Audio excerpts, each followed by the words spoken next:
Perry County Jane Doe. Perry County Jane Doe, also nicknamed as Girl with the Turquoise Jewelry, is an unidentified woman whose body was found on June 20, 1979, in Watts Township, Perry County, Pennsylvania, near the Juniata River.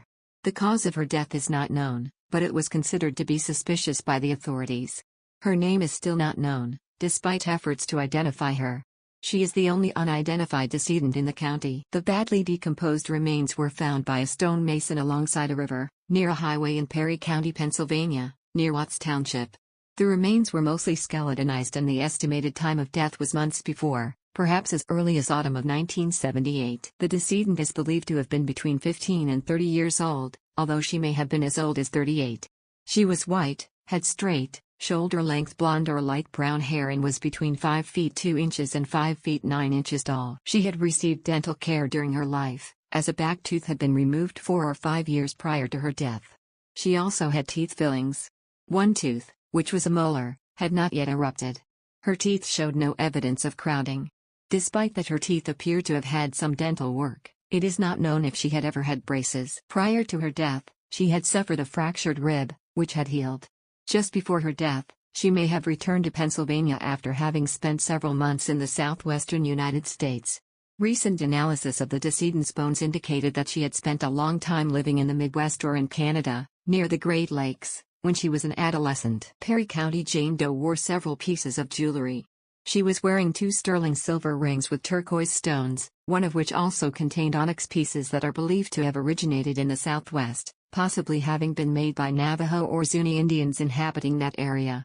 She also had a chain bracelet on her right arm and a turquoise necklace and earrings.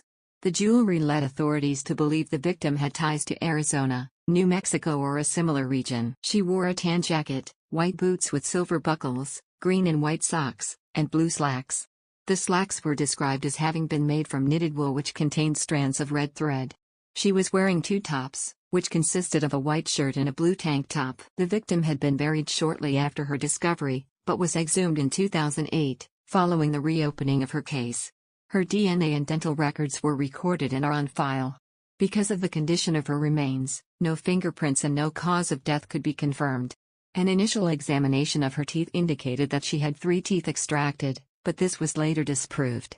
Despite the fact that these characteristics have been entered into national databases, there have been no matches with missing persons. About 60 possible identities for her have been ruled out. Her face was reconstructed twice by professionals. A sketch by Barbara Martin Bailey was drawn in 2009, and the National Center for Missing and Exploited Children created a 3-dimensional rendering by digitally adding layers of muscles and skin to a CT scan of her skull, which was released in 2013. A revised image was later released in 2018. So, what's your theory on what happened? Share your thoughts in the comments below. If you enjoyed this, please give it a thumbs up and subscribe.